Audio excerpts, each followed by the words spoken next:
तो हेलो दोस्तों, कैसे हैं आप सभी। स्वागत है हमारे इस यूट्यूब चैनल पे। जैसा कि आपके सामने यहाँ पे दिख रहा है कि हाइगेंस का द्वितीयक सिद्धांत। तो आज हम लोग बहुत ही इंपॉर्टेंट टॉपिक से है।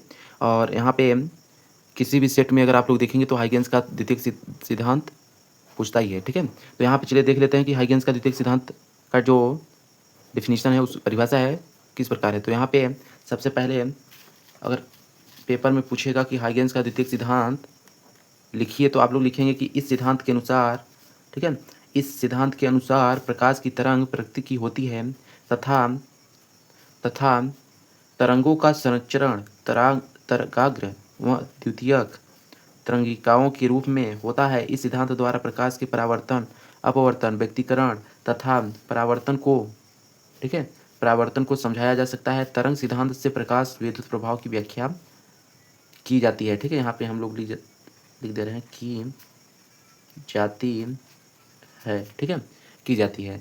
तो यहाँ पे हम लोग क्या समझें कि यहाँ पे प्रकाश के परावर्तन, अपवर्तन, व्यतिकरण तथा परावर्तन को समझाया जा सकता है तथा सिद्धांत से प्रकाश विद्युत प्रभाव की व्याख्या की जाती है। और यहाँ पे इसके नीचे है कि इन तत्वों की व्याख्या करने के लिए निम्न सिद्धांत प्रस्तुत किए गए हैं। इनमें न्यूटन का कणिका सिद्धांत तथा हाइगेंस का तरंग सिद्धांत विशेष रूप से उल्लेखनीय है। सन 1676 ईस्वी में प्रतिपादन न्यूटन के कणिका सिद्धांत में प्रकाश को अत्यंत सूक्ष्म बताया गया है। प्रकाश को 1676 ईस्वी में न्यूटन के कणिका सिद्धांत में प्रकाश को अत्यंत सूक्ष्म बताया गया था।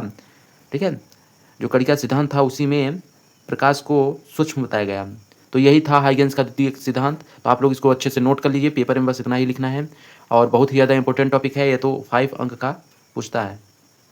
किसी भी सेट में देखेंगे, किसी भी बोर्ड एग्जाम का अगर पेपर आप लोग किसी से मांग लीजिए, उसमें देखेंगे तो हाइगेंस का द्वितीयक सिद्धांत की व्याख्या कीजिए या फिर सिद्धांत लिखिए, ऐसे पूछ सकता है। तो आप लोग कन्फ्यूज मत होइएगा, बहुत ही ज़्यादा इंपॉर्टेंट है ये वीडियो। तो आप लोग अपने दोस्तों में भी शेयर कर दीजिए, लाइक कर दीजिए वीडियो को।